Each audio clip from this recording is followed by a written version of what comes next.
What's up, everybody? Welcome. It's Orange Bloods Live on a Monday. I'm Jeff Ketchum. That is Chad Hastings. We are locked and loaded and ready to have just a good old show. So much to get into. You guys need to know Chad's got some anxiety about that whole playoff discussion.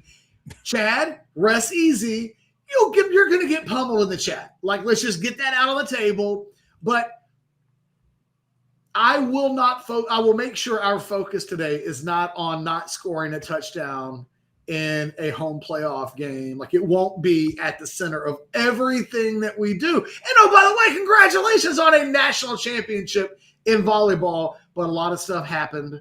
Boy, if you think Friday makes it a 3-day weekend, then a lot of stuff has happened in Texas football over the course of the last 24 to 72 hours. Today, DeAndre Moore, Chad, makes it official. He hadn't been practicing with the team. There was some anticipation that he could go.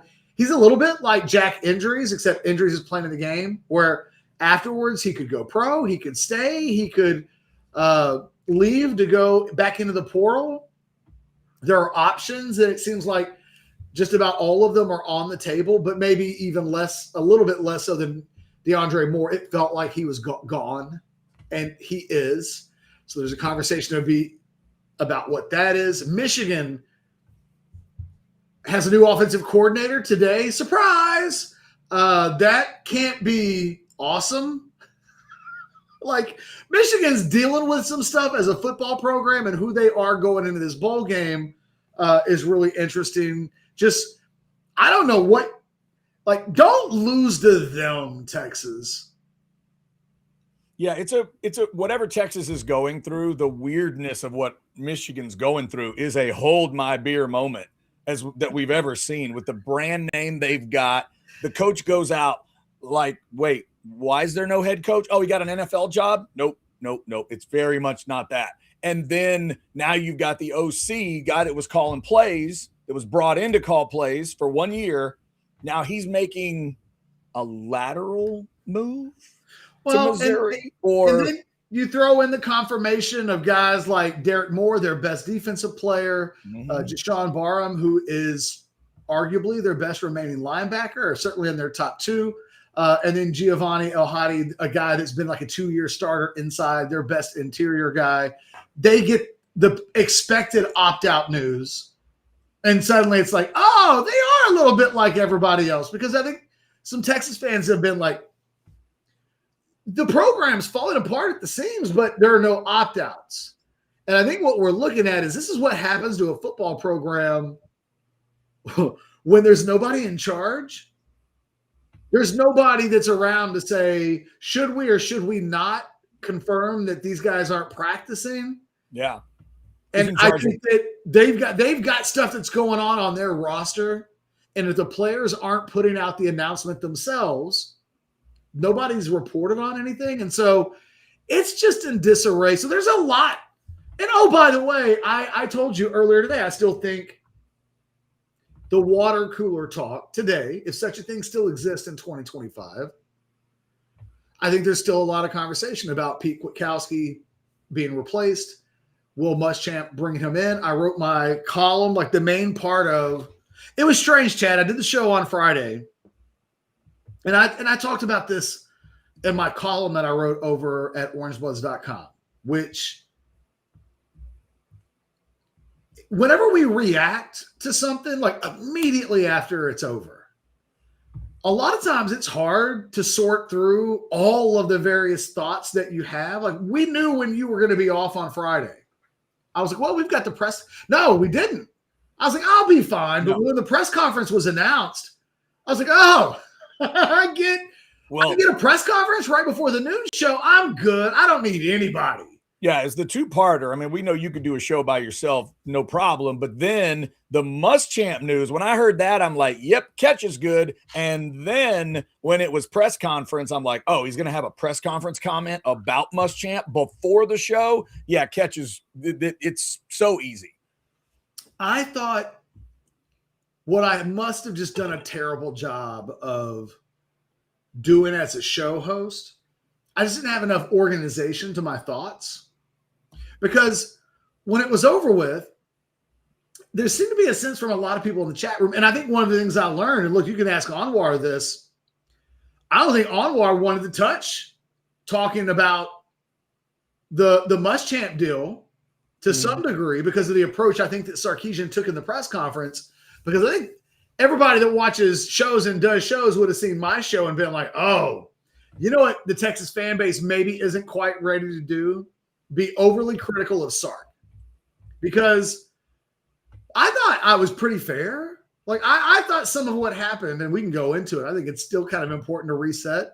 I think he didn't need to do a lot of what he did. But, like, the bottom line, the most important thing that I think a Texas football fan needs to take out of what happened over the weekend is that no matter how you get there, no matter what that process might have looked like, Texas will go into next season at defensive coordinator with one of the best defensive coordinators on paper in the country leading the defense. They had that a year ago.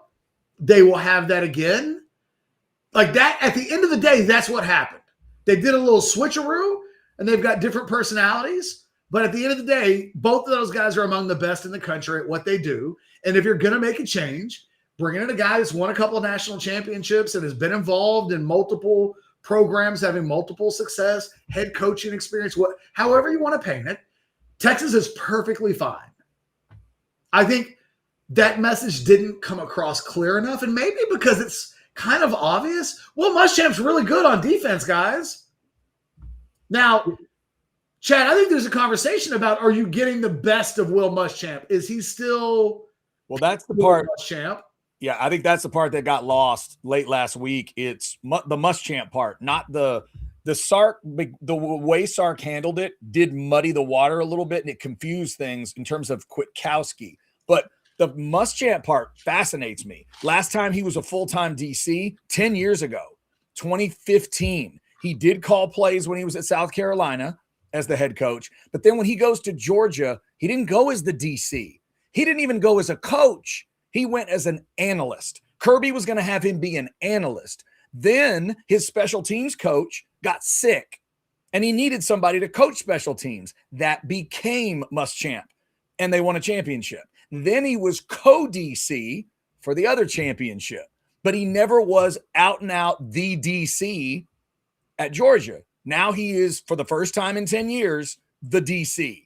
And so that part of it, I thought maybe Texas fans didn't discuss that part. That's the part of it to me. I'm like, wow, let's see which Will Muschamp is ready to roll in 26. It's been a long time since he called defensive plays.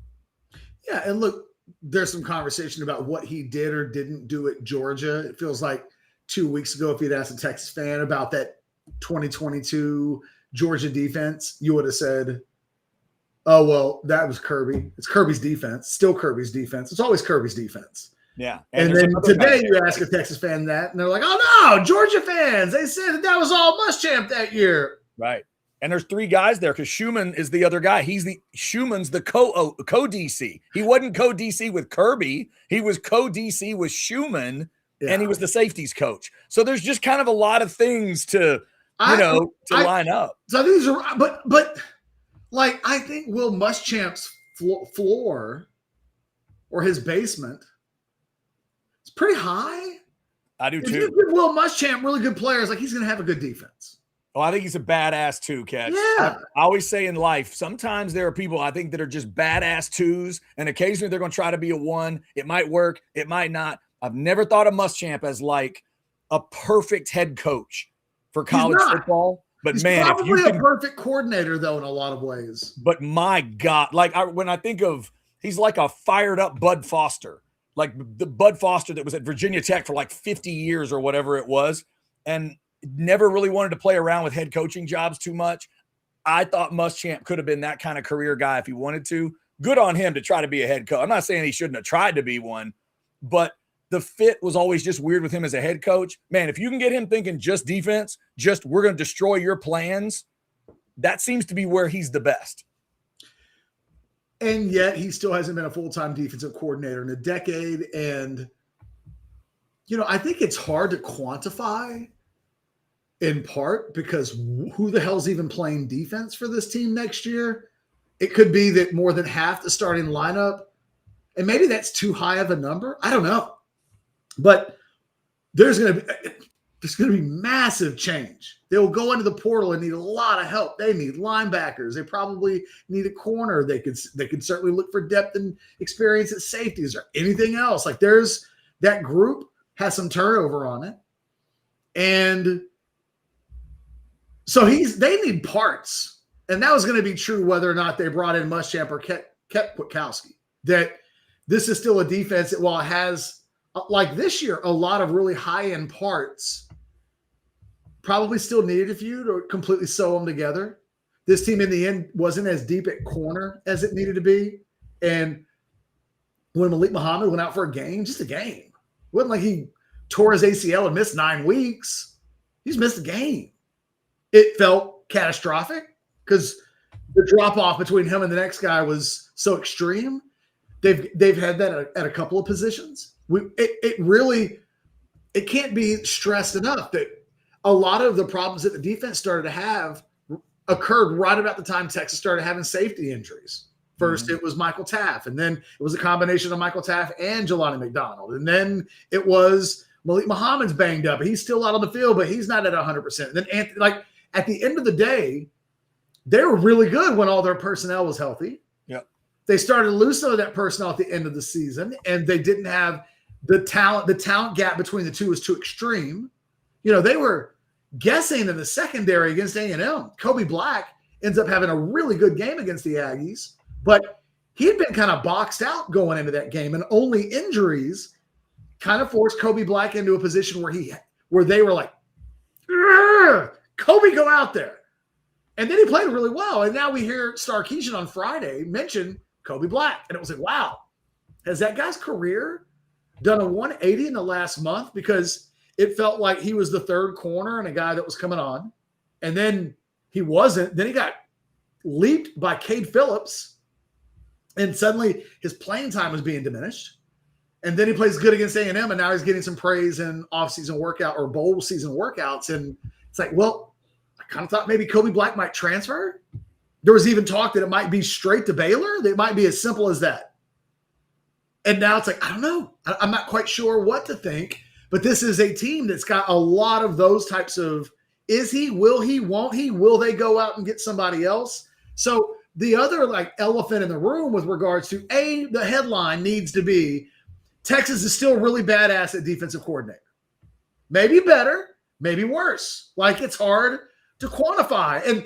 And the measurements between better and worse may be so minimal that it's a wash. It may just come down to, did they beat Ohio State and Georgia while Muschamp was there?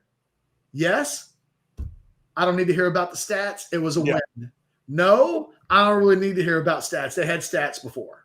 So it's a weird little bottom line that he walks into where it's like, hey, man, you know what? Just so you know, Coach Boom, you can kick OU and A&M's ass, and that's going to be expected. That's been done. That's what it's Georgia and Ohio State, it feels like, is the reason why this game, and maybe just Georgia, because to be completely fair to PK, even if Sarkisian had to babysit him too much, I mean, just nonstop. Hate it when those defensive coordinators produce top 5 national elite defenses, but you can't leave them alone. They were good against Ohio State both times they played on defense. They should. You could make a case if the offense brings their lunch pails in either of those 2 Ohio State games. Texas probably has a national championship and made the playoffs this year, but they didn't, and it wasn't because of the defense's fault. I see the super chat, Josiah. We will get to that. I had a little pre-Christmas snark there, Chad. Sorry, I had to. No, I enjoyed it. I just thought that part was like the positives are the positives. It was weak for Sark to throw Kwiatkowski under the bus. It was not on my bingo card, Chad. I don't think it's an important thing. I feel like after today, we'll move on to Tuesday and there'll be no reason to bring it up again. But you and I haven't talked about it as like co-hosts on a show. It was shocking. I enjoyed Friday's show. Really enjoyed listening to it. I really did. When you went back and watched the press conference. Yeah. What were your thoughts after? Because you heard me first, so you watched the press conference second. I did. Let me pay some bills, and we'll get a reaction to that. Get one of our good partners mentioned here. We'll breathe a little bit with sinus and snoring specialist. Maybe that was the lesson from Friday's presser. We'll talk about that. But also, sinus and snoring specialist, they're the place that always keeps me feeling good, resting good. I sleep good, even though I just went through a little bit of a cold. You can kind of still hear a little bit in my throat. But I slept good every night because my sinuses have been clear since 2017. They got rid of my allergies for good back in 2017, dealt with my sleep apnea and snoring. So I'm always getting good rest, even if, there's a little sickness from time to time. I'm able to deal with that better than I used to. So if you're dealing with all that sinus stuff, the allergy stuff, snoring, sleep apnea, all that, all different times a year, they can help you out any time of year. 601-0303. Text them, call them securely on that number, or you go to sinussnoringent.com. They will help you out there. Tell them you heard about it on OB Live. Thanks to Sinus and Snoring Specialists for being one of our great partners in 2025 here on OB Live. We certainly appreciate them. Also, you see that great Texas Card House logo right up there on top. They sponsor us every day, presenting sponsor here at the 12 o'clock show. Let me also show you that Hijack Poker emblem, the graphic for you. There's your QR code. Put it on your phone, put it on your tablet, get to playing online poker, hijackpoker.com. Catch, I think. Real quick before you do that, because I'm looking at the chat. I'm going to get distracted. Yes, we have one super chat that came in. Okay, we'll get to that in a second. Okay. What did I do with Coach Boom? Like, I feel like I've facilitated him today. All I've done is sing his praises. No, we're just talking about him, kind of laying out the resume of where it was. Now, what I would say is, you guys don't remember the end of the first Coach Boom experience. Yeah, you guys that are like, it was just great while he was here before he left. That 5-7 season happened on his watch and had his fingerprints all over it. Like, there's different kind of booms. It's a complicated conversation because ultimately the buck stops with Matt Brown, and Matt decided he just didn't want the buck anymore. And it created quite a complicated situation. Yeah. But and there's a lot. The other thing I didn't mention, J. Bevo Horn, there's also a personal side of it that is none of our business, but if the chat is right, and it was Muschamp from Lanning and Schumann and whatever, and obviously Kirby. But then there was a thing last year, he was an analyst for Georgia, and one of the thoughts was he wanted to spend a little more time with his family. Wanted to spend a little more time watching the kids. He's got a kid, at Vanderbilt, I think, and he played at Georgia. We're just at that point where the confirmation bias kicks in, and there could just be no critical thought whatsoever. Yeah, there's just a lot of things. This is a little bit like a lot of the shit that I said last offseason when I would get shouted down. They're just, look, what I learned over the weekend is that Texas fans are not ready to question Steve Sarkisian at all. At all. And the funny thing is, the way these things usually end, and I doubt it will end like this with Sarkisian. I expect more from this program than what we've seen in the last few years. In the end, you guys always go further than I ever go. In the end, I ask questions, but at the end, you guys at the end pretend that with Charlie or Mac or Herman that y'all weren't ridiculous, that the expectations weren't out of whack, that you weren't ignoring. Early on in Charlie's tenure, when I was I don't know if that dude can count by 40-second intervals based on his coaching against UCLA. You guys did not want to hear that. Y'all were like, Charlie just met with the commissioner to talk about core beliefs and stuff. And don't you tell me we're not winning a championship. You guys are just ridiculous. And if Sark ever makes you mad enough, me asking questions about bedside manner and firing a defensive coordinator will be pale in comparison to the things that you guys go after. So save me the sanctimony a little bit. By the way, Jack, I don't even know what this is about, but I've never been more about anything right in my entire life than I was right about John Mateer this season. I believe this is a follow-up to they're saying they listened to post-game of Oklahoma, and the Oklahoma folks were ripping on Mateer and saying they want to be rid of him after the game. Tennessee Longhorns said, do you realize 1 year with PK put out pass defense that was top 60? You just mentioned a stat I care nothing about. Scoring defense. Third in the country a year ago. It's the reason why they were a semifinalist. Top 25 in each of the last 3 years. Look, we can talk about the defense. I'll hear people say, you know what we won't ever see again? I'll be so happy that I won't see Colin Simmons drop back into coverage. Guys, Texas was third in the country in sacks this year. Colin Simmons had the best stretch of football in the SEC of any edge player in the history of the school. Like, let's not do the thing where we pretend that PK was holding Colin Simmons back. Now, might Simmons have a monster season under Muschamp? Well, yeah. Yes. He's a monster. Monster's got a monster, especially if he's got a good defensive coordinator. Texas, when it comes to creating turnovers, sacks, scoring defense, Texas was top 25 in the country this year in all three of those stats. You guys watched the Vanderbilt game, and a lot of you, the thing that you remembered is the fourth quarter performance, which as a team was worthy of an F. Like offense, defense, special teams, it wasn't good in the fourth quarter against Vanderbilt. You guys, the only thing some of you remember about the Vanderbilt game was that in the fourth quarter, Texas gave up a bunch of garbage yards and too easily at that, but that at 34 to whatever, Texas started giving up some points and yards. What you never remember when you throw that Vanderbilt game on the list of games at the end of the season was that game was completely one-sided and dominant because the defense dominated Vanderbilt for 3 quarters. That Diego Pavia was a Heisman finalist, and Texas for 3 quarters put him in their hip pocket and dominated Vanderbilt in ways that, quite frankly, nobody else nationwide had been able to dominate Diego Pavia all season long. Bad fourth quarter. But you can't ignore everything else. And in this conversation, you can't be so quick to compliment Muschamp, which he's worthy of a million compliments. He's really good. But like PK is too. The thing that happened over the weekend that I just won't stand for is this revisionist history that Sarkisian gave Kwiatkowski an extension after 2023, a 3-year extension. So before PK even produced the best 2 defenses that he ever had at Texas, Sarkisian extended him after 2021, 2022, 2023. He could have went and got anybody.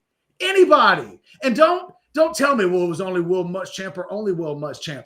If Pete Kwiatkowski was such a problem that Sark's offense was being held back because he had to do head coach things and micromanage the offense or the defense to the degree that he paid attention, then he could have made the change after the 3rd year. They hadn't done anything.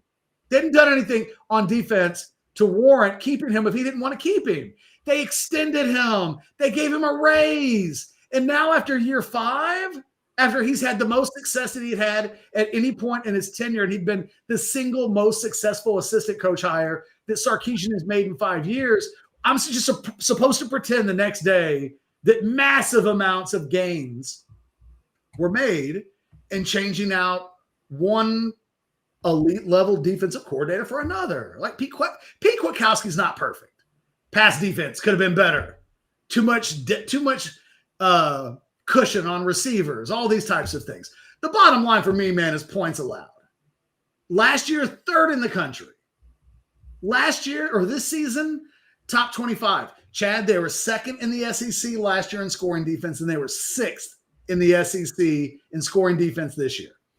That means the Texas defense showed up SEC ready in both of the 2 years that they played. Don't give me this nonsense that Muschamp makes them SEC tough. What the hell does that mean? They finished 2nd in scoring defense last year, 6th this year. They're good. It ain't the defense that hasn't been SEC ready. So I think Muschamp's going to do a great job, but Kwiatkowski was a good servant of the school. He did good things. And I thought it was in poor taste that Sarkisian thanked him at the top in the same sentence with Chad Scott and Dwayne Akina, as if those three guys had done exactly the same thing and accomplished exactly the same thing. And you know what? You know how I know it bothered Pete Kwiatkowski? Because when he sent out his thank yous on Friday night, he made a point to not list Steve Sarkisian as anybody that he wanted to thank or mention or acknowledge. And like, it didn't have to end that way. It could have, it just didn't. And it sucks that it did. Yep.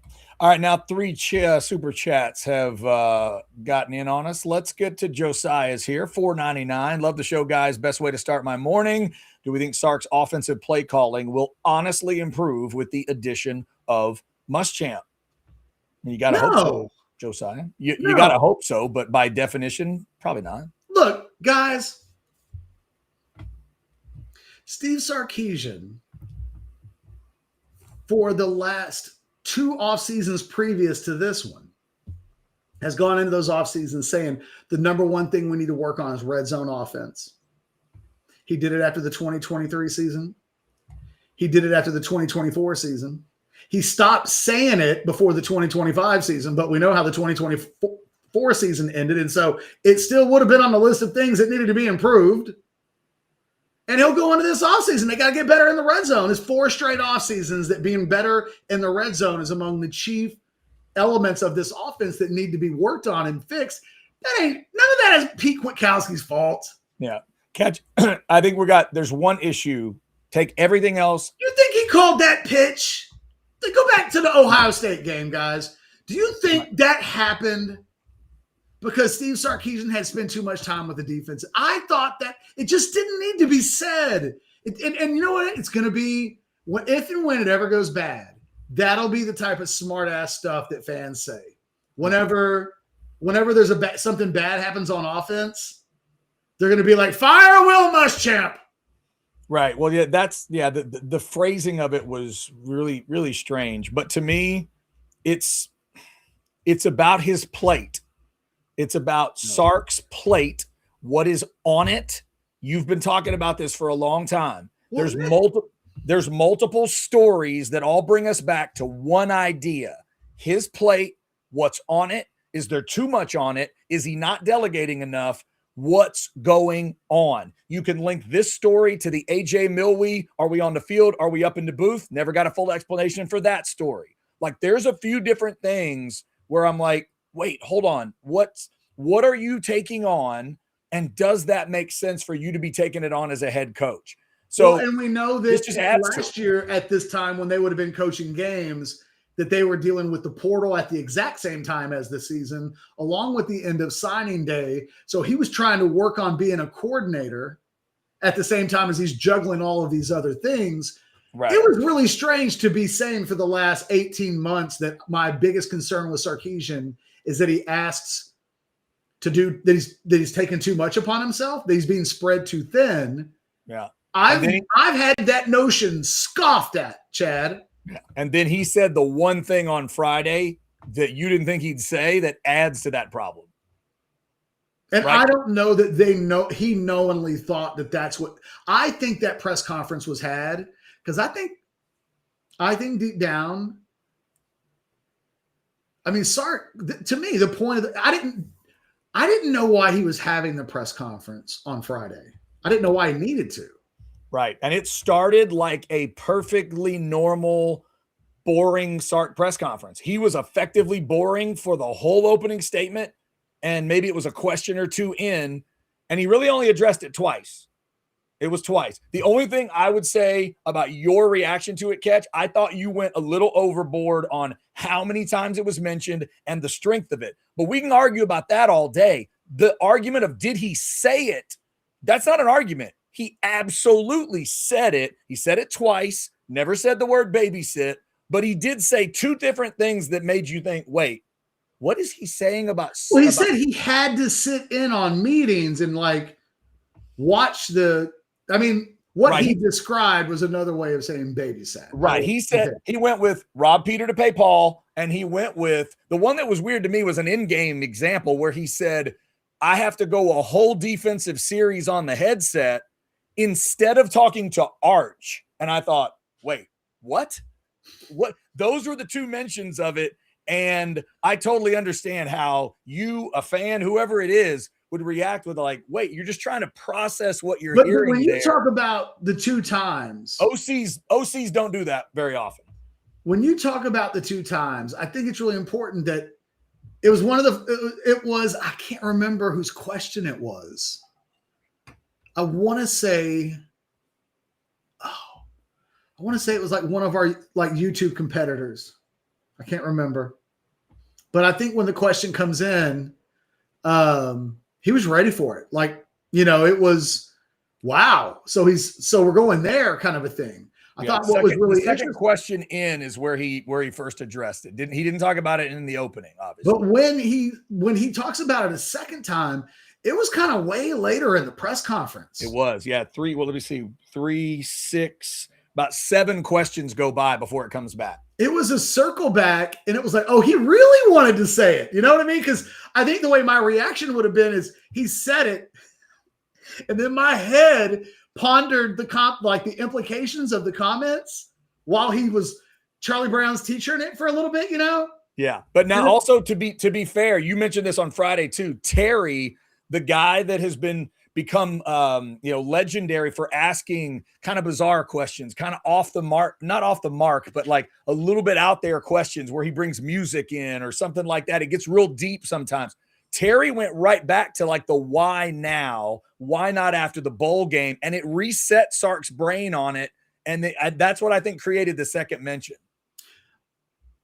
He didn't want to be boring because he could have just said, because I thought it was in the best interest of the program. It was a chance for me to get the guy that I think is just the single best defensive coordinator in the country. And this is so much about Will Muschamp. And I hate that the implications will be about Pete Kwiatkowski, but he did a great job while he was here. And I just feel like we need to make a change. That's all he had to say. It's not what he wanted to say. And the proof of that was he didn't get hoodwinked the first time. It wasn't like, oh, he accidentally said that. To come back around and say it the second time was to like reinforce that point. Look, I will say this. I think Sark believes what he said. I don't, but I think Sark does. And I think you can absolutely make a case that if the head coach of the program is filled with enough angst regarding the defensive coordinator position, that he definitely wants to say something at a press conference where the switch is kind of announced and explained, then the move didn't need to take place. It would be like if you and I got together for dinner and I spent the entire dinner complaining about my wife and how poorly she treats me and blah, blah, blah. Just like really laying it on. And you're like, geez, the cops had to show up too. And you're like, yeah, every night, it feels toxic. And it's like, well, what are you going to do? I don't know, man. I'll probably give the next 12 months and see how it goes. Like, there's a little bit of that. And so to hear Sark, either rightfully or wrongly, it doesn't matter. That part doesn't matter. If the guy who's the head coach and ultimately the buck stops with him, if he's disconnected in any shape, form, or fashion, then that's good enough reason. I just think Sark could have even played that hit and said, you know what? It was just a gut feeling about what I thought the program needed. Boom. Done. Yeah. He didn't have to go in, but he wanted to. And I think, look, I do think it let us inside the mind of Steve Sarkisian and the psyche a little bit. Like in the future, I thought before this offseason that Sark didn't like to fire guys because in the previous couple of seasons, he's not been quick to do so. Seems like he got a taste for it now. Like sometimes you learn these things as you go along. I think we've learned some things. It's okay. Like Sark's a human being. He's he's as prone to make mistakes as look, I admit it, I probably didn't do the best job on Friday. Like sometimes you're off on your A game. Sark usually sticks the press conference landing 9 out of 10 times. He weirdly didn't do it on Friday. We're literally reacting to the Friday show to the press conference to a certain extent. And like I said, by the time we get to tomorrow, it really won't be talked about anymore. Like Pete Kwiatkowski's not that important. Yeah, and like you said earlier, if they're fans that don't, whether it's not wanting to question Sark or whatever, I can tell from the chat, like on this Monday, I think the fans are ready to just move on. Yeah. Right? It feels like they're done in a way talking about it. So because to talk about it is to talk about. Look, it's almost Christmas. Texas fans don't want to really talk about the offensive from this past season. Yeah, no, it's don't talk about the offensive line. They don't want to talk about the running backs. They won't talk about the mistakes made at wide receiver or the tight. What they want is to enjoy their Christmas and get the hell on up to January 2nd when the portal opens up. And until then, and we'll sneak a game in. Yeah. They're not even sure whether or not they should watch or not. What? How do we treat this game? What are we supposed to do with it? Sark will do a press conference on the 27th, I believe. What's he supposed to say about this game? That bowl press conference. Oof. Been studying film. Not sure who I'm looking for. He wanted to let us know, hey, man, we got 65 guys. Yeah, exactly. And that's what ultimately can loop us back around to DeAndre Moore and some of that other stuff. There were a couple quick super chats. AZ Texan, interestingly, stirring the pot by mentioning stirring the pot. $4.99. Welcome back, Chad. Catch. Have your arms recovered from stirring the pot on Friday? See, there you go. See, come on. Arms recovered. Come on now. $4.99 from Clay. Strange point. Can anyone name a higher performing coordinator getting fired in Texas history than PK in sports in general? For like non-controversial reasons, Clay, I think that's a good question. Can't hit Texas. You can't think of one in Texas? Not even close.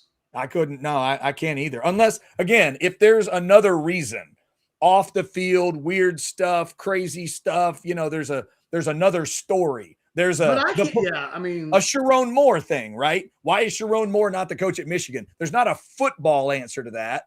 It's a very different answer. This one is surprising, Clay, if you just are looking at the facts that Catch is laying out, some of the biggest things you look for in a defense. This defense has been pretty damn good. And to your point, Catch, that you made Friday and well before that, as recently as what? Early to mid-November? Like Sark, right? Sark really felt like he had made the transition into dadgummit. I know who I am, and I know what my thing is, but I'm just going to have to say it out loud. We may not be Virginia Tech during Beamer's time, but damn it, we got to be a defensive team right now. Because about all I can trust week in and week out is that my defense is pretty damn good, and my punter, I think, can pin people. Outside of that, and I think my kicker's okay. But outside of that, I don't know what to believe in. Like, he literally did that during the season, and then this comes at the end. It's just a little strange. What does DeAndre Moore leaving for you mean? Well, it definitely tells me, going back to that press conference and a comment that maybe, it gets buried a little bit, when he went out of his way to mention French and Lockett, it makes me think of that group. So with Moore transferring, and now it's about what receivers are you going to show us in this game? So is Mosley playing? Well, yeah, he's only a sophomore. Right. So Mosley, is Wingo playing? Yeah, you get Wingo, Livingston, and Mosley are the big three, and then McCutcheon would be the 4, and then French and Lockett are 5 and 6. So considering that you're looking at sort of the normal 3 that you saw all year, I start to wonder, the normal 3 outside of Moore, how many of those younger guys are we really going to see? The fact that he mentioned Lockett and French, was that just lip service, or are they really looking good in practice and he thinks they're going to play? Like, he's going to give them, 5 or 6 targets in the game. That's what DeAndre Moore moving on officially makes me think of, outside of the normal 3 guys. Like, okay, Are those young guys really going to get some love in this game? I wonder if they'll get 5 or 6 snaps. Hmm.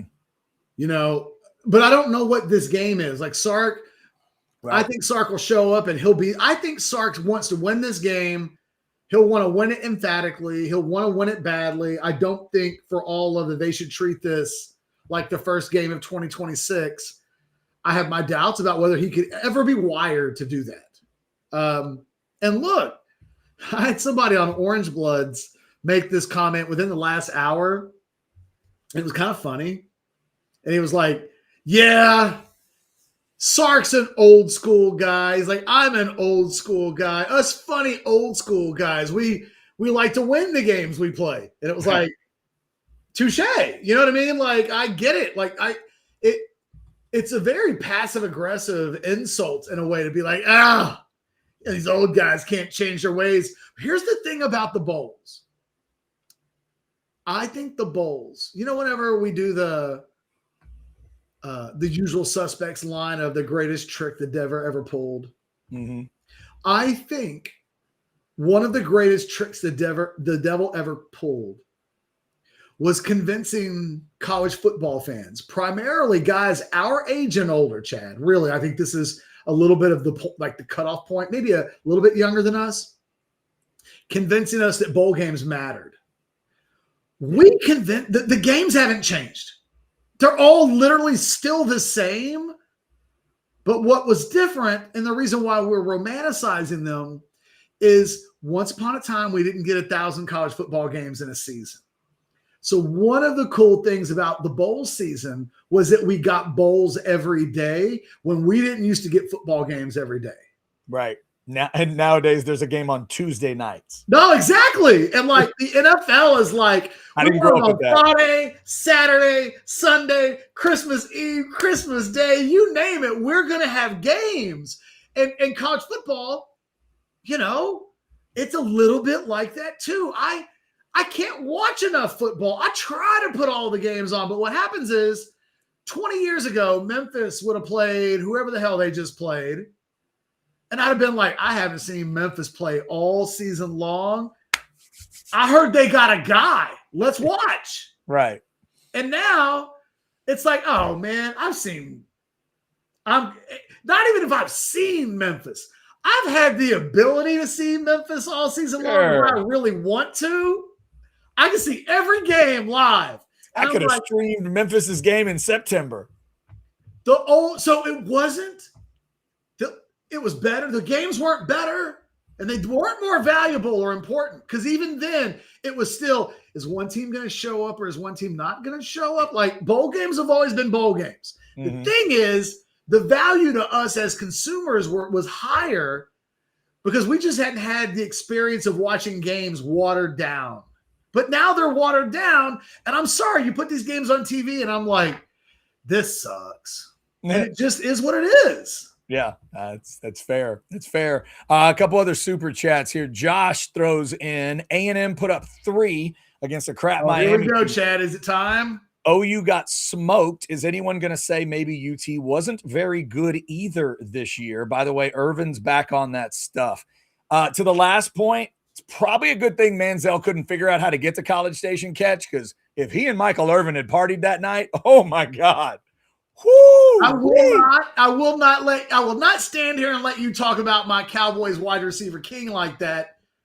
Hey, I love me. I love me some Michael Irvin, but come on now. You guys act like Mike's not like you guys.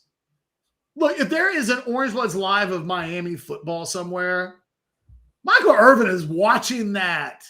Yes. That guy loves Miami Hurricanes football. Hey, it was cool to see it for him. You could tell how pumped and fired up he was. As far as the other part, is anyone going to say maybe UT wasn't very good either this year? Well, Josh, they beat one of those teams by 17 on a neutral. They beat the other by 10 at home. I mean, it wasn't the most dazzling performance in either game. It wasn't a 4-quarter beatdown in either game, but they handily beat them both. Josh, nobody is saying Texas, because very good is a subjective phrase, but very good feels fair. I haven't heard anybody say Texas isn't very good, but the issue of whether or not they should have been in the field of 12 was a question mark. And we know the standards now in ways that even going into this year, we don't have 3. And they kind of penis teased everybody a little bit last year by just not coming out and saying it matter-of-factly. What they needed to say last year, which would have helped everybody this year. Yeah. Don't come knocking on our door with 3 BS losses, no matter what they are. I don't know why y'all. Everybody needed the committee to say it. I've been saying it for what? No, you're right, Chad. You're right, because I was like, but Chad, not all the losses are the same. They're not even count Ohio State. It's like Texas actually has 2 losses and a tie. They'll treat the Ohio State game like a tie. No. And we know that now. You know why? Because what could Texas have done more? Beat 4 top 10 teams? I don't even know if that would have helped.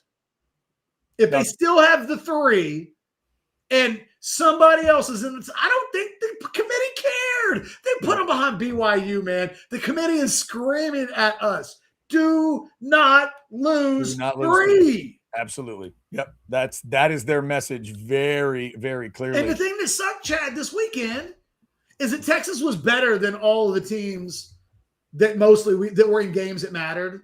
Yeah, they're better than A&M and OU. And I don't know how you watch Miami and Alabama and not think that right now Arch Manning is a better quarterback than what those other schools are playing with. Now, I think Alabama might be about to go on a run and win some games, but certainly OU, Miami, A&M, I think Texas fans watch that and were frustrated. It's as simple as this. Last year we thought don't lose 3. Next year we'll know don't lose 3. It's not about how good you are. It's about whether or not you lost 2 or 3 games. Yeah. And at the very least, taking those teams you just mentioned aside, at the very least, I kept thinking, why didn't you send Notre Dame to Oxford and why didn't you send Texas to Oregon? That's a playoff. Like someday, I just hope we get a playoff that feels like that. But think, you know what though, Chad? I heard a lot of people on Orange Bloods this weekend get mad at the committee. Guys, the committee didn't make the rules. The committee ranked Tulane like 24th. The rules, and the rules exist because they needed conference commissioners and school presidents at the university levels to pass this. Yeah. And not just the Big Ten and the SEC ADs. The only way they were able to get this whole thing passed, the G6, was to get those other schools to cooperate. And look, what those other schools want to add to 12 teams if they can't be in it.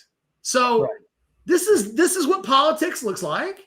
Yeah, and if they have to be in catch, then we got to go to 16. I think that's that, and I think they have it at 12, knowing that we're going to go to 16. But if you let it flunk at 12 a couple of times, it'll make the move to 16 more.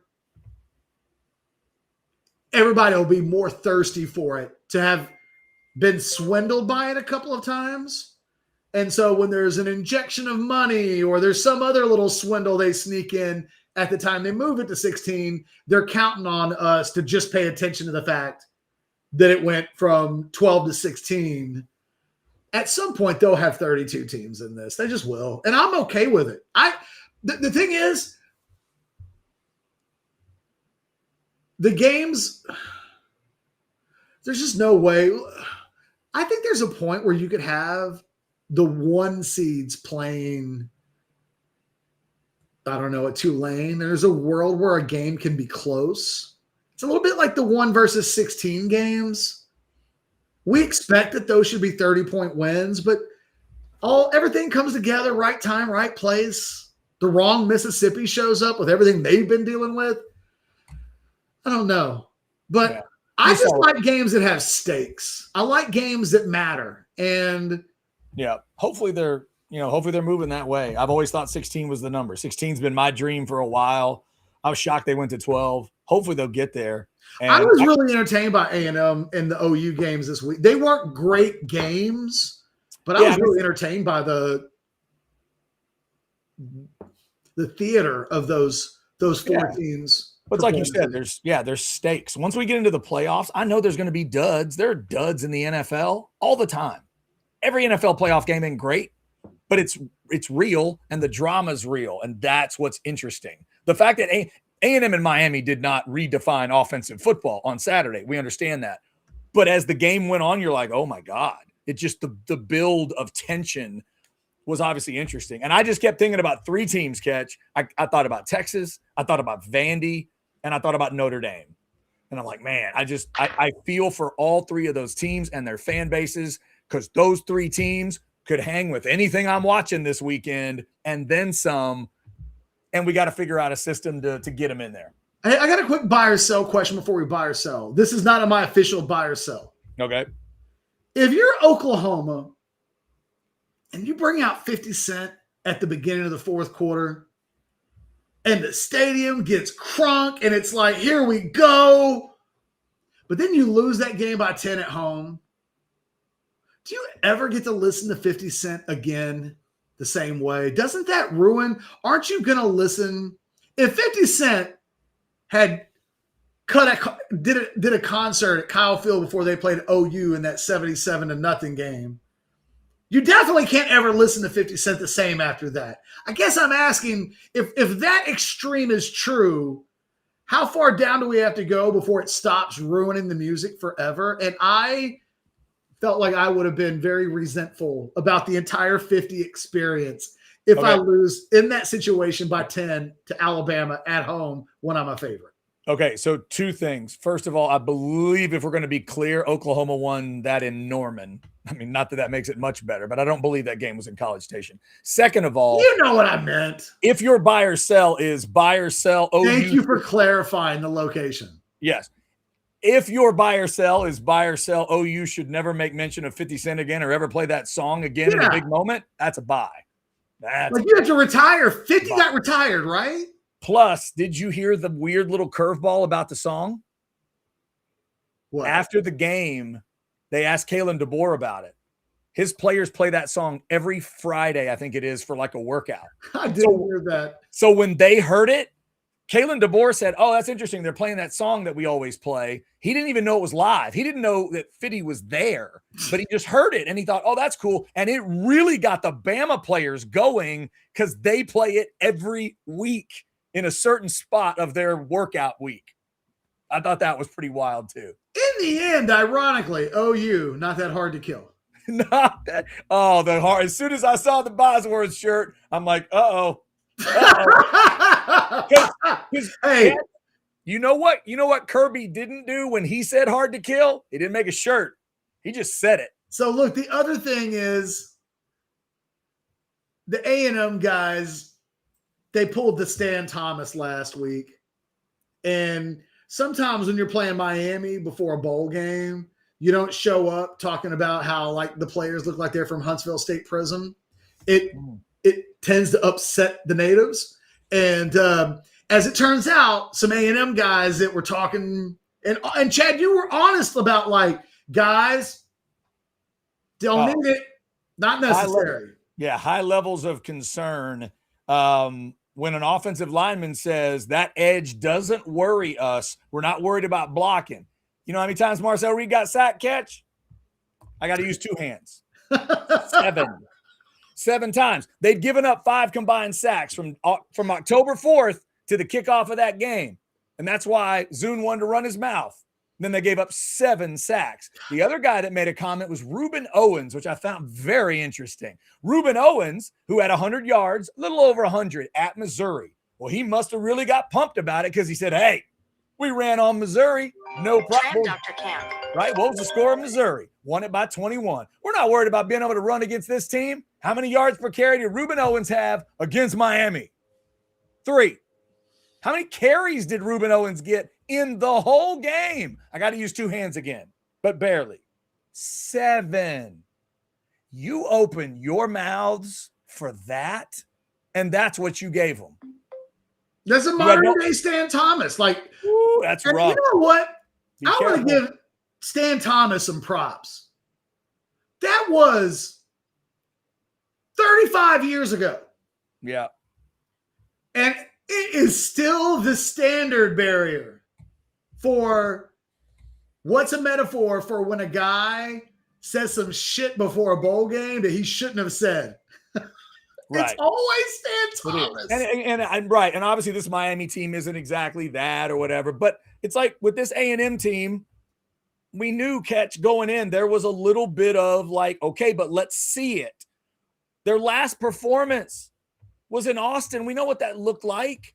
Before, what was the game before that? Samford. Okay. What was before that? That South Carolina thing. They hadn't really played badass football against really good teams in a while. I felt like we all felt it was going to be a game. Absolutely. Carson Beck didn't even play well. Oh my God. Right. Carson no, he didn't. Beck, he didn't play well. I wrote this. That dude knows how to marry up, man. That dude wins and stays winning and like just He literally had the game that I thought he was going to have, and they won, which I just Catch. Here's the other critical thing that Miami did. It was pretty smart. At some point in the game, Miami went, okay, this wind is crazy. We can't hit a kick. What are we going to do? And Carson Beck has been, that Carson Beck. Anybody got any ideas? Yeah, coach, I got an idea. What about running the ball? Running the ball, has it worked at all? Dude's got 10 a carry. He's got what? Yeah, our running back has about 10 every carry. Oh, well, I guess we should run the ball. All of the Aggies' ghost catch came back to see him at the same time. It was like a Christmas carol, except they all came at once. Bad kicking, the ghosts of Christmas past, future, and present all showed up at once. They all showed up at one time. The bad field goal kicking, bad Marcel Reed, bad run defense. It all showed up at the same time. And it's like, okay, what happens now? Nothing happens. Well, what happens now is A&M's got to figure out who they want to be on offense. Like, really. And who do they have the personnel to be? Who can they get the personnel to be? I thought at the end of that game, it seemed obvious some things that A&M needs to do. And look, the good news for A&M in a weird way, and maybe A&M fans, I'll be honest, I don't really know what A&M fans think about Colin Klein on the whole. They've won so many games this year. I didn't hear a lot of complaints. But if they want to win a national championship and do it with the type of athletes that they have available to them, I think that they've got to be something a little bit different. And I don't know that I know what it is, but I can tell you what I think it isn't. And I thought watching the offense on Saturday, and not just because of Saturday, there's a continuation of I've now seen A&M in 8 straight quarters be a certain kind of thing on offense and good enough to win in the playoffs, isn't it? Yeah, it's true. ATX Bates, I see your chat, but I got to be honest with you. This discussion has got me thinking about drinking. Let's hear from Specs. In the wintry land of Specksville, 'neath the big Texas sky, spirits are lifted and glasses raised high. With whiskeys and wines and champagnes that pop, Specs is the place where the fun doesn't stop. From cocktails that sparkle to snacks that amaze, Specs brings the merry to all festive days. For thousands of ways to spread holiday cheer, come visit Specksville. The fun starts here.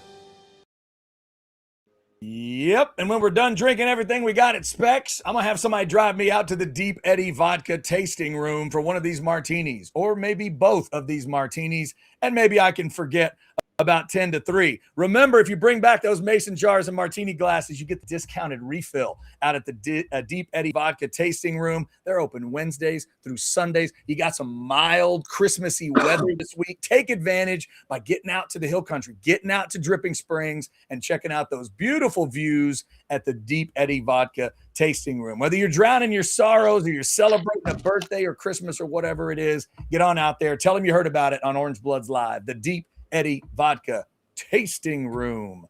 All right, we had one more super chat, I think, Catch, that we needed to get to from ATX Bates, who, for some reason, wants my opinion. $4.99. Chad, I want to hear your take from a non-Longhorn perspective on the babysitting idea. Sark talked about PK, and is Cena on your Mount Rushmore? Okay.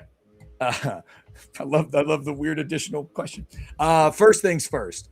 My take, I mean, we've kind of been talking about it. It it was odd to me. Clearly something personal happened between Sark and PK, as Catch has pointed out. The PK exit, the Sark thank you. It just felt like something's happened, right? Something soured between the two of them.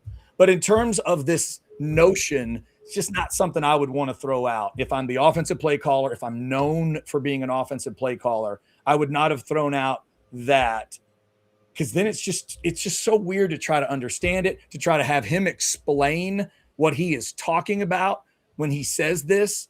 He didn't use the word babysitting, but when you use the words he used, there's no other way to interpret that than I'm being distracted. He needs to really take a look at what that means to him. How is he being distracted? Why is he being distracted? Why are you telling me that you're listening to defensive plays and you're not talking to your quarterback? Now, is that you're not talking to your quarterback before or after you sent your quarterback coach up to the booth for a reason that you gave to your former quarterback? When you were asked about, hey, why is nobody up in the booth? Why is everybody on the field? Oh, that's about our former quarterback. Okay, but what about this quarterback? Yeah, we're moving on. It never got fully explained. So I'm confused, Bates. I'm confused by it. It's weird to me, just like the AJ Milwee story. It makes me think back to Catch and others talking about the plate Sarkisian's dealing with. And then I'll add on throwing to a receiver that's got a broken hand. Those three things, when we found them all out, it was like, wait, hold on, stop. And you just want to go back through it in your mind. That's why I tell Sark to be effectively boring at the press conferences, because when he's not, it gets a little strange sometimes if you think through what he said, right? Well, no, I can't talk to Arch on the sideline. I got to be a head coach. Wait, what? What does that mean? Man, I can't deal with Arch in that next offensive possession. I got to be listening in on the defense. Huh? What? But I just thought that stuff was head coaching stuff, Chad. Right, and that's the whole discussion too, right? The head coach versus play caller. Why don't guys call offensive plays nowadays? Maybe it's because of some of this stuff, because you need to listen in on this. Let's talk about Tom Herman said, I know, is one of his first press conference. I mean, it's crazy to me that happened in 2017. I think you and I were there, and I just remember hearing it, thinking to myself, whoa. Right. And he just said that?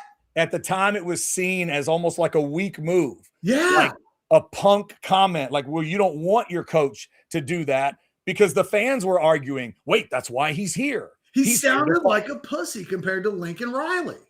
Right, exactly. Yeah, he's here to call plays. What are you talking about? But now we're in an era where Lane Kiffin said, no, man, I looked at Nick Saban and I saw that he wasn't calling plays at Bama. And he probably also realizes Kirby's not doing it at Georgia. And he really started to think about it. And then he admits that it's given him the ability to step back a little bit, look at some other things and deal with it.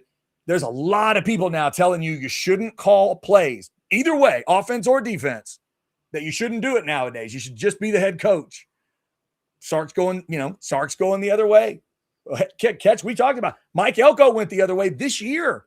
Mike Elko just took the play calling back. Now, I wouldn't blame the Aggie defense for what we saw on Saturday, but it does bring up the question of, while he's dealing with that defense, was there something that he wasn't able to do with a Marcel Reed that looked like that?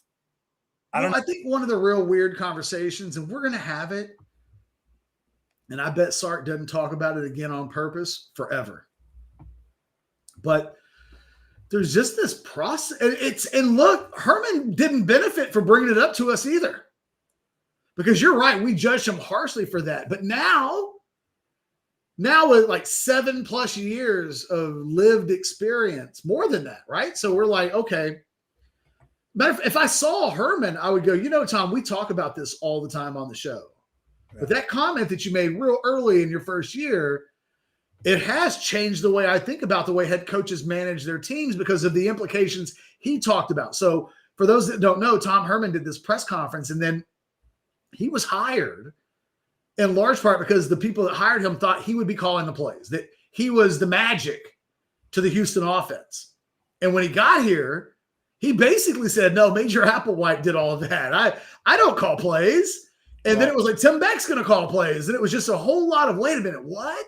Yeah. And then when he explained it, he goes, well, I don't think I can be the version, the quality of the offensive coordinator that I want to be and still be able to do all the things that a head coach needs to be able to do on game day. It sounded like excuse making to a certain extent. Like, come on, man, Lincoln Riley's running circles around you and he's doing it. And Lincoln Riley is infallible. Like, he is never going to slow down and be stopped. Yeah, and I think Lincoln is still calling plays from what I He is, but like now they have the same conversations at USC that we're having, which is it the right move? Can you be the best version of yourself anywhere if you're having to do two of these major roles at the same time? It's the question that Sark's being asked, and I think, and just we're opening up the veil a little bit. Yeah. It just brought some attention to that conversation, and I don't think he'll go back to it. Like, I think he let us in. I think it was not helpful, and I think he'll come out of that like Friday night going, why did I even do that? What did I gain from that? He created this world. I think the other simple way to look at it, and real quick, ATX Bates, no, John Cena is not on my Mount Rushmore. Just to answer the second part of your question. We always appreciate you jumping in with the super chats. But to me, Catch, the other thing that I just lost it. I said the Cena thing and I forgot what I was going to say. Sorry. You want to go into buy or sell? Yeah, I guess we'll go into buy or sell. I lost what we were talking. Hang on. Let me see if I get it. Come on, baby. Sark, play calling. What was I going to say? Yeah, I don't have it. Maybe it'll come back to me. All right. Maybe it'll come back to me in a buy or sell. You want to go first or second? I'll go first. Okay. Buy or sell number one, Texas football, clearly better than OU, A&M, Miami, and Alabama because Arch Manning finished the season better than any of those teams as quarterbacks. Interesting. And when I say clearly better, I don't necessarily mean like 5 touchdowns better. I just mean if we were to say, is this team better than that team? You'd be like, yeah. Yeah, I mean, I'm looking at these 4 teams. I'm trying to just put the total up there.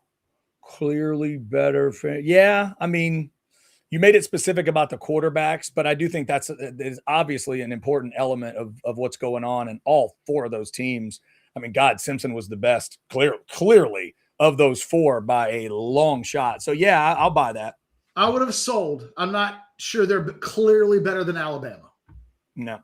But everybody else, yeah, I'm all right saying that. That's the one that maybe shakes me up a little bit. That's the one to sell for, but I'll buy because I'm not as good as Alabama was in a road game this season. I'll say I'm not as sure as you are that Bama's going to beat Indiana. That team cannot run I the didn't ball. say sure, but I'm picking Alabama today. Yeah, that's going to be a blood and guts kind of fight. Yeah, and you know what? Alabama with those, it's a sell. You're right. It's a sell for because of Bama. I got to give Bama the love for winning some of those games that they won. Texas would not have won those games. It's a sell. I'm not even saying that Texas isn't better. I'm just saying clearly better is something that I feel. Yeah. I can't do that. The way Texas played away from home versus how Alabama played in a couple games we've seen. I'll give Bama that love. You're right. That's a sell. You know what? That's where teamwork can really come together. That's a sell. Clearly, those other 3. I apologize to Bama Catch because all I could see was Mateer, Reed, and Beck's performance in my head. It clouded my brain because those 3 guys were so bad. I think you dealt with enough on Saturday with one game that if your whole brain from the weekend's a little scrambled, I'm okay with that. My God. Which will put my third question in some interesting perspective because it follows. Okay.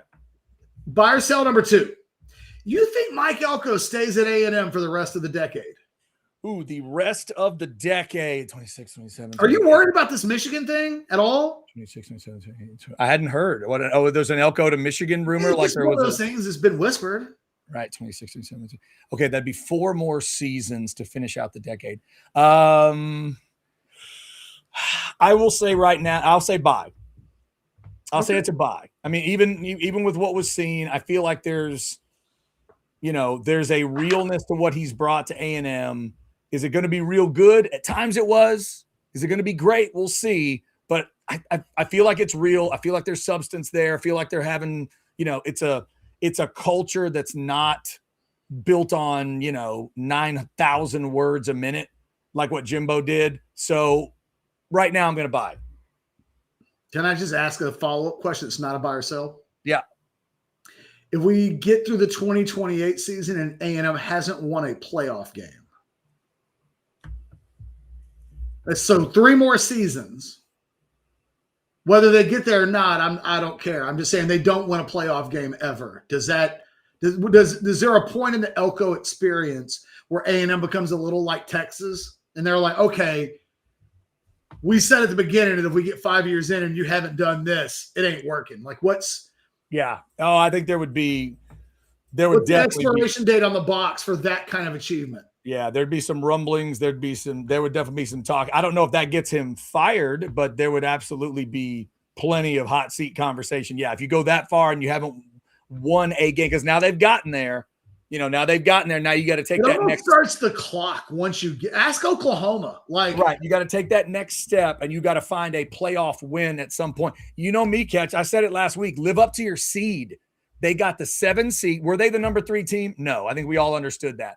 Were they 7 good? I'm not quite sure, but they needed to live up to that seed. Win that game. Ohio State can beat you by 2 touchdowns at that point, 3 touchdowns.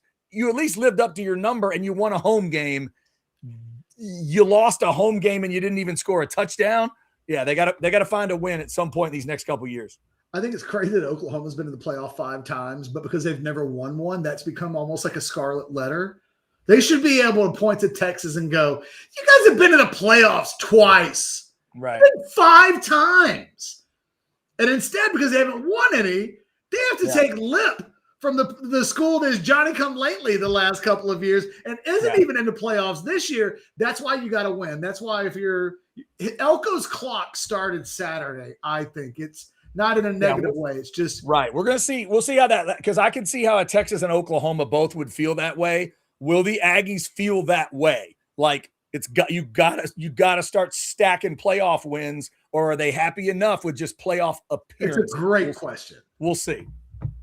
It's because you could make a case that each of those answers are you content and happy? That's a pretty good existence. If you're always in the mix, you're always there, whereabouts.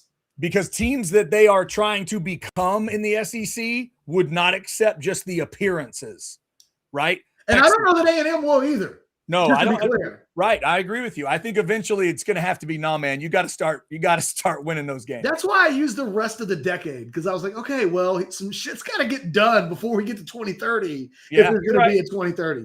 Yep. Buy or sell number 3, winning the national championship yesterday with everything that happened over the weekend. Is a top 5 all-time Aggie sports moment for you? Top 5 all-time Aggie sports moment. And I have to be honest, I don't know what the top 5 are.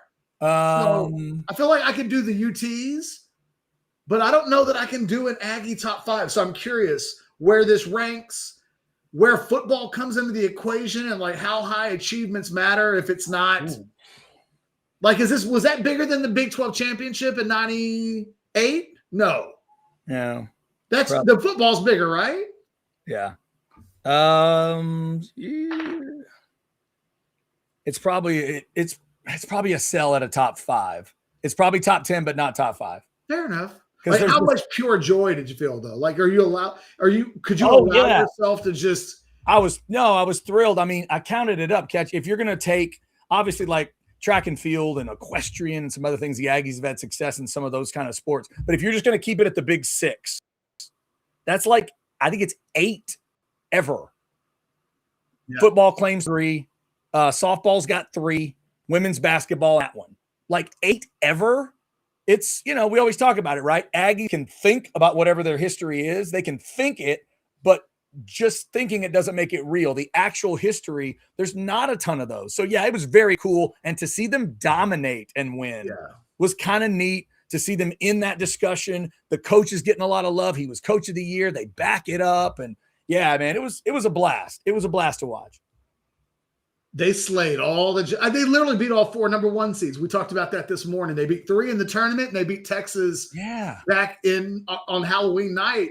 Yeah, and a great stat that the 2 teams that have ever in this version done that are Texas and Texas A&M. Texas in 23 beat 3 number 1s, and then No, it was incredible. By the And end of in that Michigan. game, I was like, Jesus, they just steamrolled Kentucky.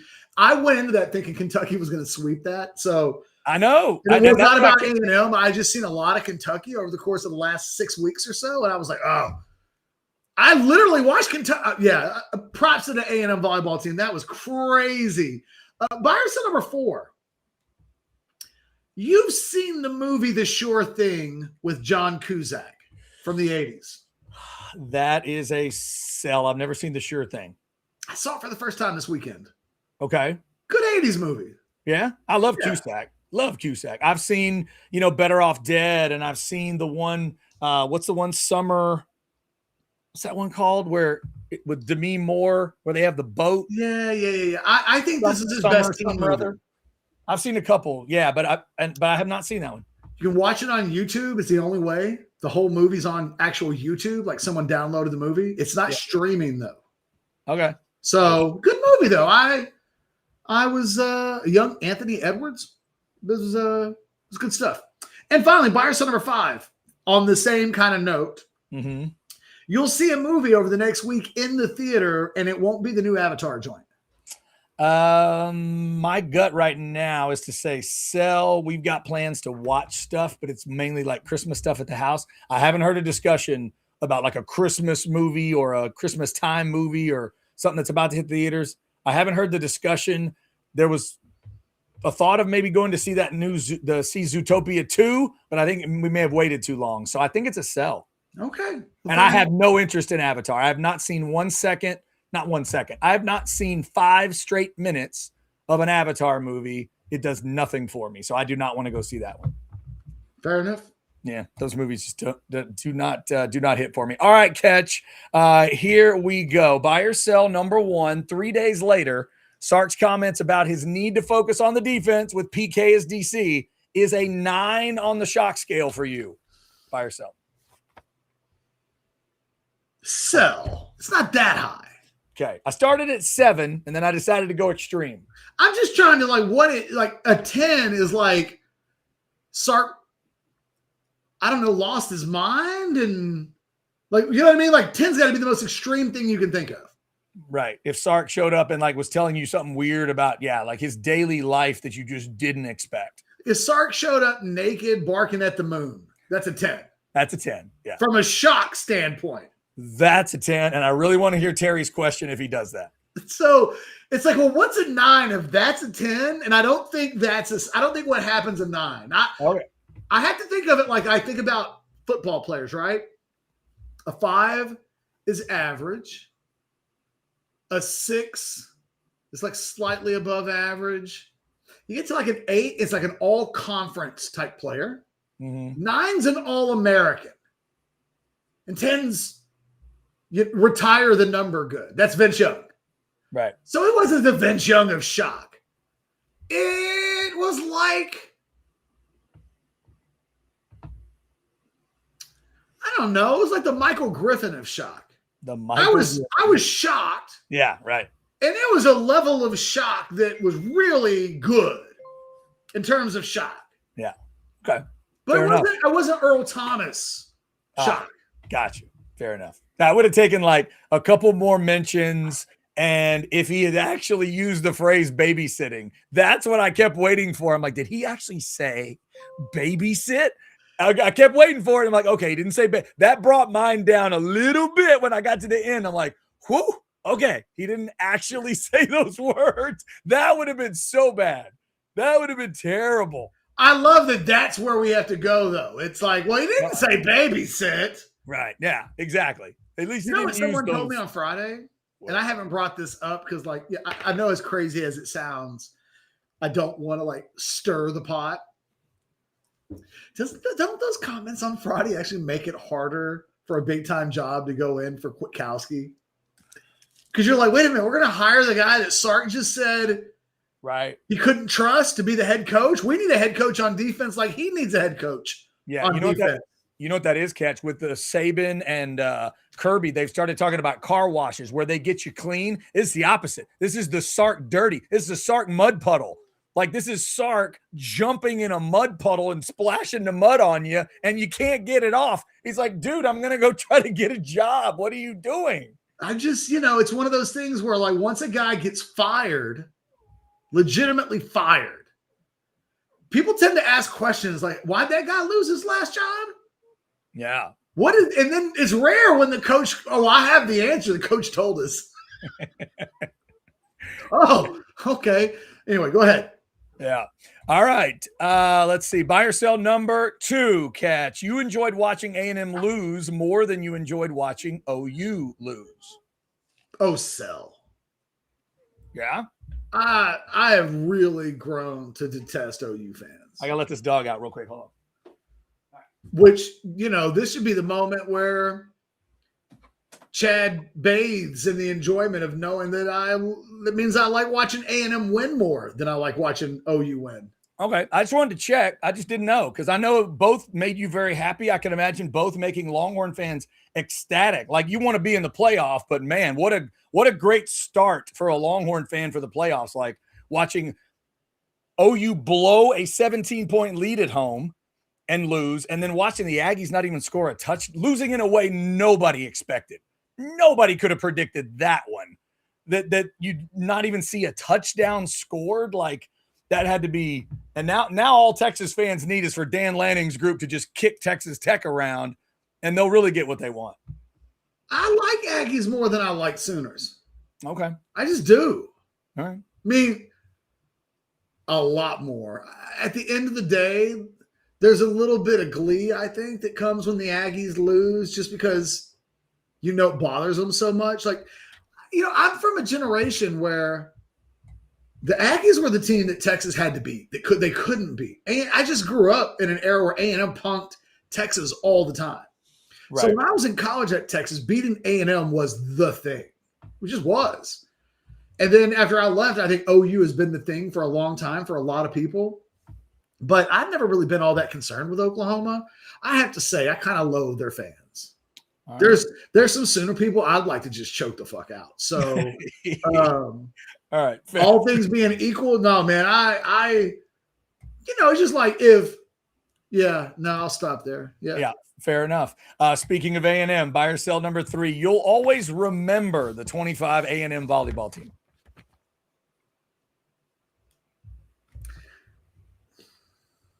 So at some point I'll forget the year and I'll just remember a little bit like the basketball team. I'll remember that they won a national championship, but I won't remember any of the names. Right. And I'll forget the year in less than half a decade. Gotcha. All right. It'll be like A&M won the national championship. They were great. I'll remember, though, that they beat Nebraska and Kentucky. Right. Yeah. But I'll forget some of the particulars. Catch Samuel L. Jackson has a birthday today. You have a favorite Samuel L. Jackson movie, and it is Pulp Fiction. Buy or sell? I mean, it's got to be buy. He's not bad in anything, but I don't know that he's better in anything than that. I mean, his performance as Jules is it's as good as anything I think I've ever seen in a movie. I don't say that lightly either. He is beyond sensational in that movie. Yeah, and I've never seen him in anything where I thought he made it worse, ever. Like, he never makes anything worse for me. It always adds something, but that one, oof. I need to do a Samuel L. Jackson list because I've got some. Like, I like Unbreakable. You know what? I've seen like a little bit of it, but I've never seen that whole movie. I hear it's great. I'm an Unbreakable fan, and I think it's a low-key, sneaky, great Bruce Willis, Samuel L. that's Jackson him. movie. I was going to say, that's him and Bruce Willis, right? Yes. Yeah. So, I love the Coming to America scene. Oh, God. Terrific. There's so many movies that he's been in. I mean, we could almost just do the Tarantino movies, right? You could just work your way down. Like, his performance in A Time to Kill. That's another one. Is phenomenal. Yes, I'm glad. What did he say? Yes, I'm glad he's dead. I hope he burns in hell. I hope they burn in hell. Like, his energy in that movie at times, the yelling that he's known for, but also the sweetness, the calmness. I thought you were going to say the sweat because everybody in that movie is glistening.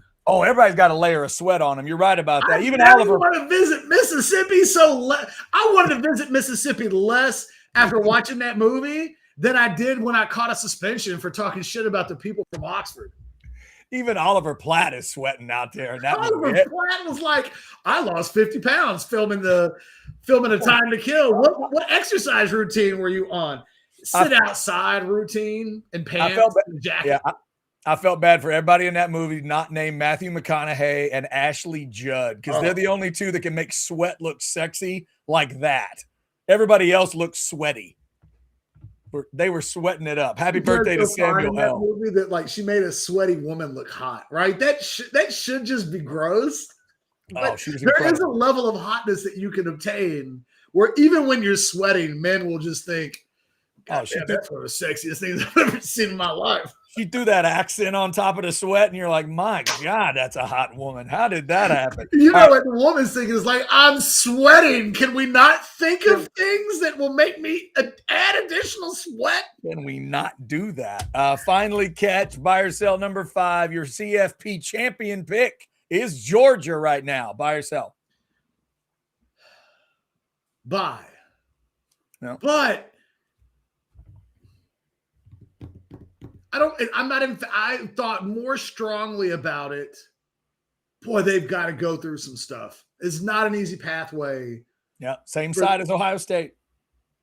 I mean, I think that they're my pick. But I can see one of those teams on the other side of the bracket having to go through a little bit less. Yep. That's what I keep wondering about.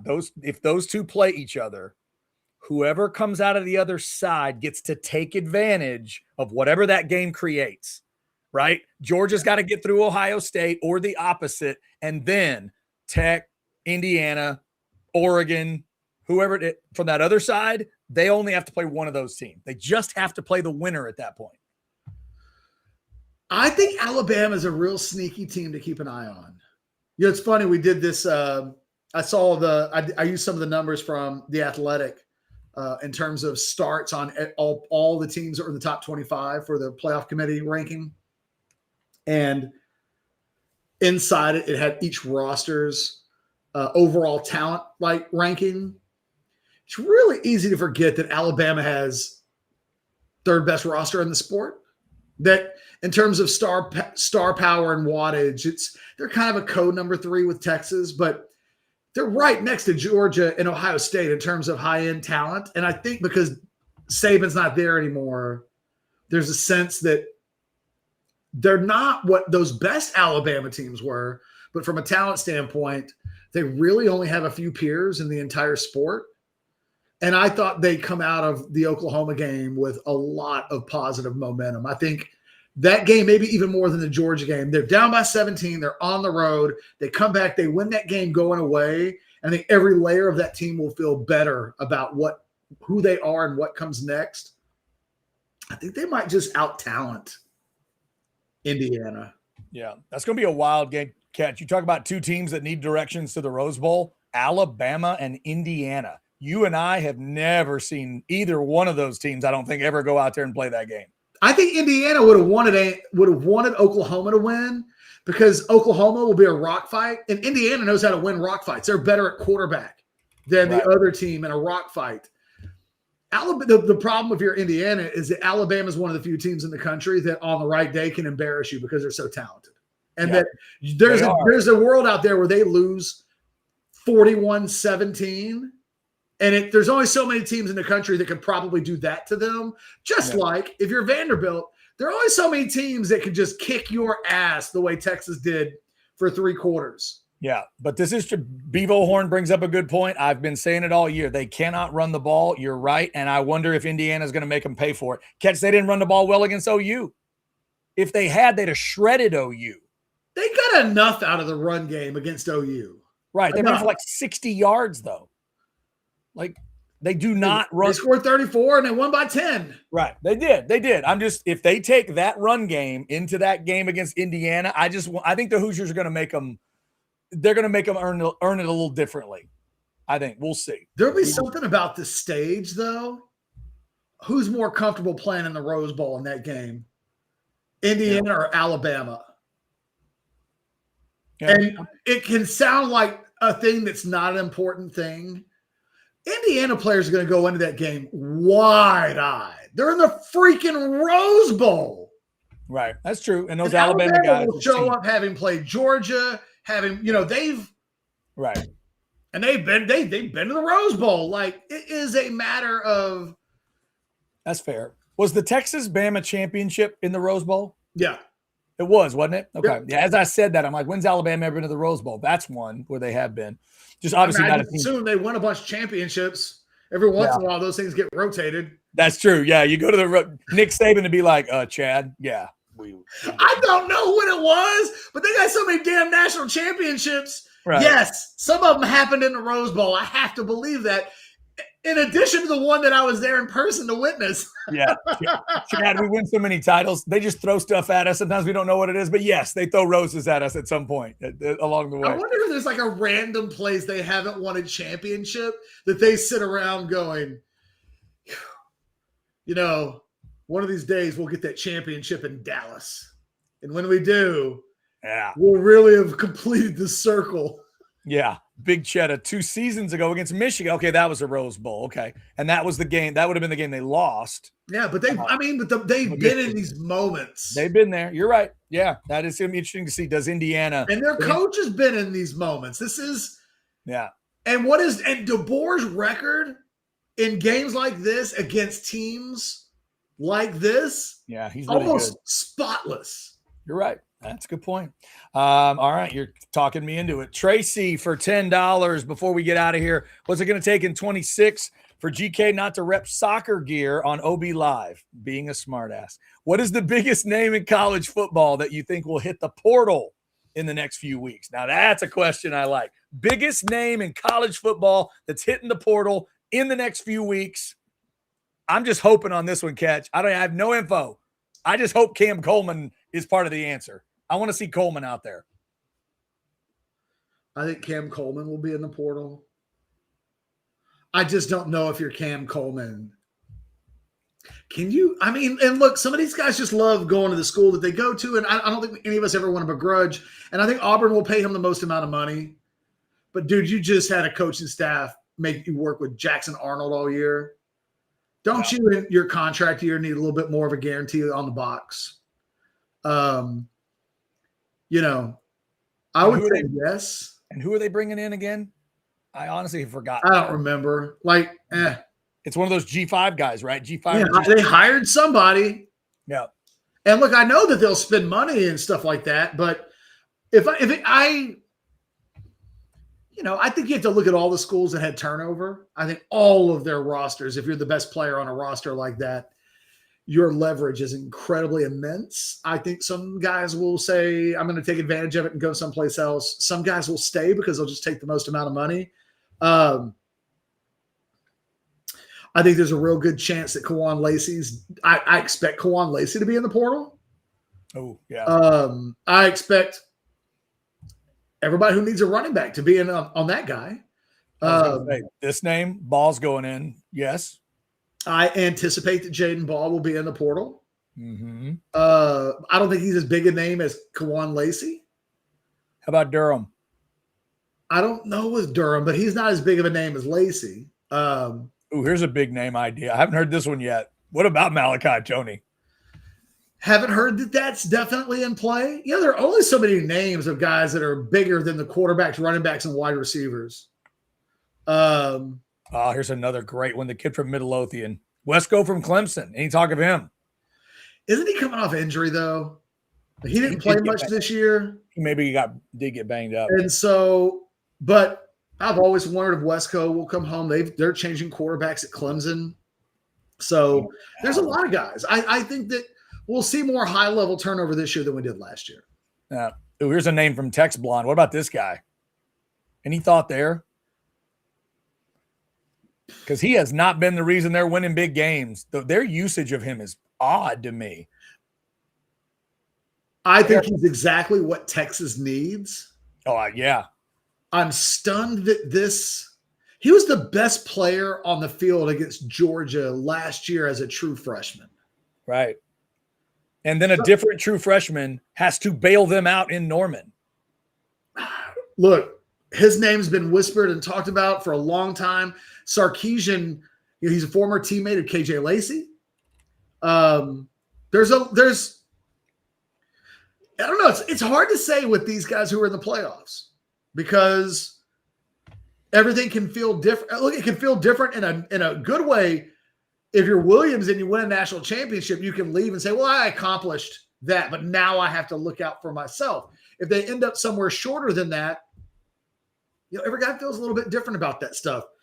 Loyalty is a 4-letter word for some people and something quite the opposite for others. All right, Catch, anything else we need to hit today? Nope. Nice long show for y'all on a Monday. Hope you're having a good Christmas week. Get all that shopping done. We'll be back tomorrow for a Tuesday show. Thank you for your support. We're over 201,000 subscribers, just climbing towards 8 million. Thank you all for your support. And have yourself a good rest of your Monday. Orange Blood's live. See ya.